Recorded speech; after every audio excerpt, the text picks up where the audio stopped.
Crushed, crunched and spat out. From roaming the plains and forests of Africa to plastic bins on the outskirts of Brussels. This ivory has travelled many miles, most of it illegally, to meet such a sorry fate. The more the controls get tougher, the more inventive these smugglers get. They put it in huge wooden statuettes, in standing in clocks, in luggage with in double cases. The international ivory trade was banned in 1989, but still it comes through Europe's ports and airports, mostly en route to the Far East, where there's high demand. Of course, the thing about ivory is that from its raw form, it can be turned into any number of different shapes. These pieces have been made to look like wood, so they are easier to smuggle. And then down here we have beads to be used in necklaces or bracelets or any other sort of jewellery.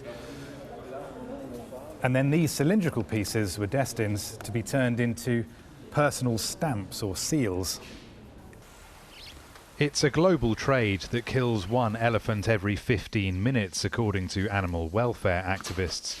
Belgium's government hopes destroying so much ivory will send a clear message to the poachers and traffickers. We're no longer dealing with petty criminals. We're dealing with organised groups, armed, where some are terrorists, and they finance themselves with the illegal trade in ivory. But in the part of Brussels where antiques shops line the pretty streets and old ivory can still be bought legally, it's not hard to find dissenting voices. What I'm afraid of is the word destruction, especially when we're talking about a noble material. And I'm convinced that we're attacking this evil in the wrong way. Using that ivory is better than destroying it.